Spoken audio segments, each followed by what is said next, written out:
Welcome back, everyone. Last video I discussed that I wanted to talk about some of the places you guys can go to buy and sell sneakers. And so with that in mind, today I'm going to talk about the two dominant forces when it comes to sneaker resale platforms.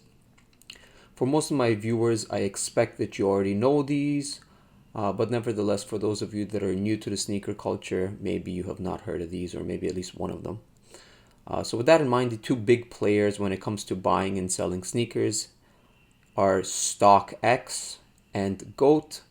So this is more or less the StockX website. Okay, StockX also has a app. The function is pretty much similar to how the site functions. Okay, so for example, today the Fearless ones dropped. Here you can see them under most popular.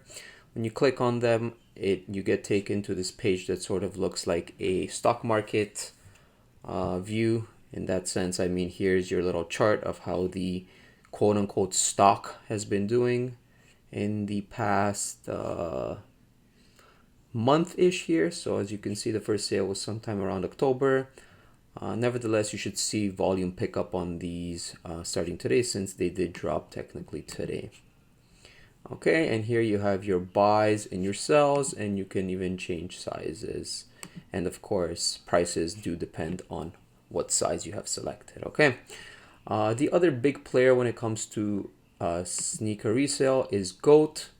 Okay, and the GOAT website is a little less functional in my opinion than StockX. It's just the layout is overall a little bit less appealing, and you do not have those nice charting tools that StockX offers.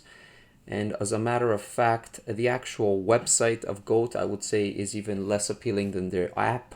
They do have an app, and I suggest you guys use the app if you're going to use GOAT for your buying and your selling for sneakers.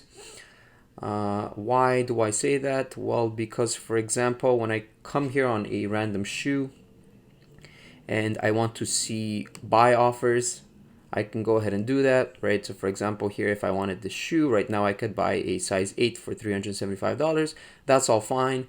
The problem here is I cannot see the bids directly on the website. Okay, the website does not actually list me offers people have made to bid on the shoe. In the case that I'm selling a shoe, I want to see how much somebody's already offering for that shoe. That, as well as I like to have a nice chart of the history of sales, okay, how the price is doing, stuff like that. Okay, so for GOAT, I suggest you guys use the app. The app is a little bit better than the actual website. Okay, so what are the advantages and disadvantages of the two? More or less, the first thing I would start off with is StockX is far more liquid than GOAT. What do I mean by that? I mean, you get quite a bit more purchases on a shoe. So let's take a look at something like a 750. Okay, so here is a shoe that came out quite some time ago, for those of you that know this shoe. And I will just go ahead and select a size 10, for example. And looking through the sales data, you can see that in the past month or two, we have upwards of 2, 4, 6, 8, 10 plus sales. Okay, in the past 2-ish months. Whereas if I were to search the same shoe on GOAT, usually the transactions are quite a bit less. Okay, and as a matter of fact, I cannot even see the sales on here. So I have gone ahead and displayed a direct shot from my iPhone here, where you can see that the sales in the past month have been substantially less, or the past 2 months. Okay, so more or less that is the advantage of StockX. StockX was sort of the first big player. They tend to get most of the transaction volumes. Okay. The strength, however, of GOAT is something known as storage, and I will explain that in a little bit. But before I get to storage, we need to discuss the fee structures of the two platforms. Okay, so more or less for the average seller, StockX offers a 8.5 to 9.5% transaction fee. That means anytime you sell anything on StockX, you will be charged between 8 and 9.5% based on how much sales you've had, okay? Now, quietly, there is technically another 3% fee that they will charge you, known as a processing fee. And on top of this, you may be charged a shipping charge, okay, which I will point out all the actual details of all those charges as well, okay? So that, and yes, the shipping, like I said, for Americans, this is irrelevant. So most of my viewers, I expect, are already in the US. So that is a good thing for you guys. But if you're selling for places like me, like in Canada, an extra $20 charge will be charged to any sales you make. As a matter of fact, this can go up to $30 for some of the countries not already listed on here. Okay, so transaction fee, processing fee, shipping fee. That's all just to sell on StockX. Okay, if you were to buy on StockX, well, then you are not charged any fees, but of course you will have to pay your shipping costs there, okay? So these shipping costs can be found on this website. And again, they are buyers. Okay, so this link is not really working. I will point out all the actual details for a purchase on both platforms as well in a moment, okay? So real quickly, on the other hand, Goat offers a similar type structure where they charge a fee based on where your location is. So first of all, if you are Canadian like me, you will pay $20 for every sale you make on there. If you're an American, they will only charge you $5, and then $30 for all other countries, okay? On top of that, they do have their own 9.5% seller fee, okay? This is similar to the transaction fee on StockX. And of course, this can go up substantially depending on if you're being what is known as a bad seller on there, okay? And then last but not least, anytime you want to take money out of your Goat account, you will be charged an extra 3% known as a transaction fee as well, okay? So more or less similar type ranges for their fees. Again, I will point out all the numbers here in this chart that I've made. So a lot of the stuff I said, you can find more detailed approximations here in this chart I made, okay? So real quickly, just going through this Excel chart, I have put everything for American-based buyers slash sellers on the left here and everything for Canadians on the right, just so I can point out to you guys what it is that I like about Goat. And then similarly, there are some other advantages if you reside in the US, okay? So I've broken this down into 3 parts here. The first part I have as a seller, what kind of fees you're looking to do or to get. As a buyer here, I've listed all the markup fees that you can basically think of as the cost of doing business when you're buying sneakers. And then here I've gone ahead and put both those two things together, since as we're going to be investing in sneakers here, we will both need to perform buy orders and sell orders on our underlying assets. Those assets, of course, being the sneakers, okay? So real quickly, I wanted to show you guys here on StockX. So I've gone ahead and simulated a couple of different price points. So items at $100, $150, $200, $250, all the way up to $1,000. I've gone ahead and simulated some of the costs that will be associated with doing business on items of this quantity.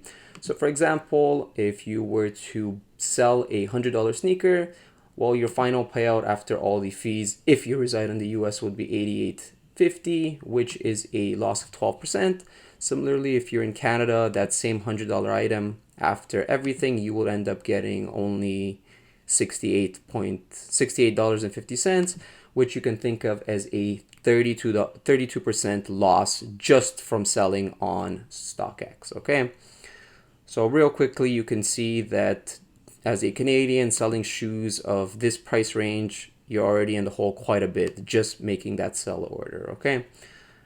Far better loss percentages you have to overcome if you're in the US. And similarly for Goat, I've gone ahead and done the exact same analysis, and you can see here that Goat actually, as an American, you would end up losing more money on selling a shoe that is $100 if you sold it on Goat versus if you sold it on StockX, okay? And this again has to do with that seller fee, right? Goat does have a seller fee for Americans, whereas StockX does not charge any shipping to Americans. So Americans, items of any kind, it's just better to sell them on StockX versus on Goat, assuming that you're going to get the same amount for them, okay? Similarly here, you can see that for Canada, you more or less don't have a difference, okay? In both cases, you more or less make the same amounts, 68.50, 67.60, both about 32% losses. And this is all just on selling a shoe. Okay, on the other hand, let's look at buying stuff on StockX on Goat. Buying a shoe that's $100 on StockX, you will end up paying a final price of $113.95. This is a 14% markup. And of course, keep in mind that this does not include any taxes that may be levied on you by your relevant state. Okay, so you can just see right away that buying more expensive items, you end up paying a smaller markup. That's because, of course, the shipping is constant and that becomes less and less of a hassle relatively to what you're paying, okay? Similarly on Goat, all you have to do is pay the flat shipping as well, and you can see the percentages, i.e. the markup you're paying here as well, okay? On the other hand, for Canadians, the shipping is substantially more, $30 versus the $13.95, and also $30 versus the $10 on Goat, okay? And you can see right away that just buying a sneaker on Goat or on StockX for us Canadians is quite a markup just from shipping alone. These numbers actually end up getting worse if you're buying sneakers, because for them to cross the border, see StockX and Goat ship from America, which means they have to cross the US-Canada border. And when things cross the US-Canada border, usually our government here will go ahead and hit you with a 15 to 30% duty on top of this. So you can more or less add an extra 30% on top of all of these numbers as well, okay? So right off the bat, you can see buying sneakers from America as a Canadian is actually really inefficient, since we will pay for it substantially through shipping costs, duty costs, and of course there may be local province taxes as well on top of that. Okay, so where do we get from all this? It might appear as if buying and selling sneakers from Canada is quite a tough thing to do with all these markups, both on the buy sides and on the sell sides. And even for Americans, you might be tempted to pass on such activities, seeing that you might have to pay 70% loss here and then another 10% markup here. Okay, so I've gone ahead and tallied both a buy and a sell of the exact same shoe. For example, a $100 shoe here on StockX, if you bought it and then resold it, right away you would be in the whole 22%. Similarly, for a $1,000 shoe on StockX, you would be in the whole 13%, okay? And I've gone ahead and done that for StockX and Goat, and I've also gone ahead and done those calculations for Canada as well. Okay, so these two rows here are more or less can be thought of as your break evens. Okay, if you cannot overcome this overall percentage here in your ROI, then you will not be making money. Okay, break even means any percentage over this I can make money, any percentage or return on investment I make less than this, I will be actually losing money. Okay, so this is a very kind of nice metric here to look at when you're buying and selling sneakers on, whether it be on StockX or on Goat. Okay, the true power of Goat, like I said earlier, comes through this thing called the Goat storage system. Okay, and before I go through these numbers here, let me just quickly try to explain to you guys what this Goat storage is.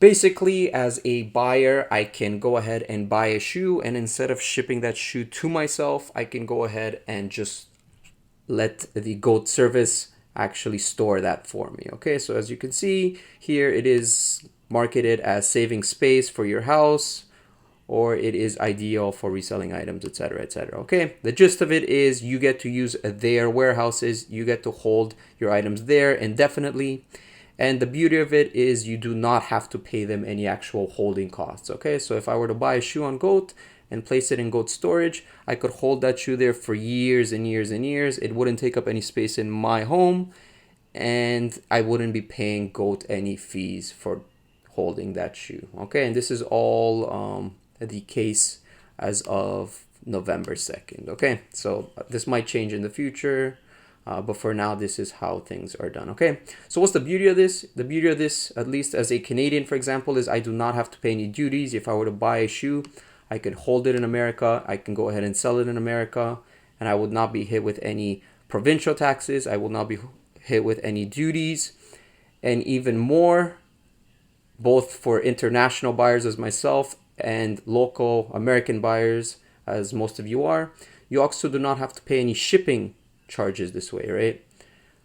When you store the shoe with GOAT, the shoe always has to pass through GOAT authentication, just like on StockX. And once it's there, I now do not have to pay them an extra shipping charge for them to ship it to me, right? Because it's being stored in their warehouses. Okay, so you can see that you actually end up saving quite a bit of these fees here, the seller fees, the shipping fees, etc., etc. Okay, actually, I believe you do still pay the seller fee. It's just actually the shipping fee that you save, and technically this processing fee here. I've misspelled, of course. This processing fee will not be applied to your actual account until you actually pull your money out of GOAT. Okay, so you can just think of GOAT as a separate account you have with them where you rack up your money, and then once I eventually want to take all my money out, it's only then that I will pay this processing fee. Okay, so with that in mind, let's look at this final row here. This is your final row of your break-even prices when you use GOAT to buy and sell items. So for example, if you're an American and you buy a item of the $100 price range, you simply have to get a 15% return on that to break even. Okay, so if I can sell this $100 item for $115, then I will be cash flow neutral.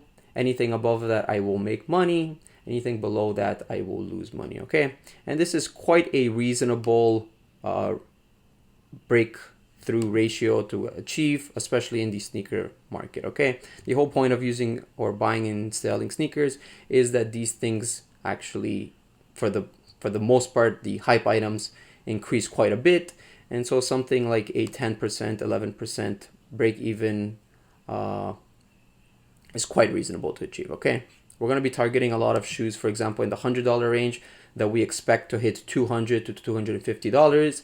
That is a return investment of about 150%, 100 to 150%. And so this 15% really won't be that big of an issue for us. Okay.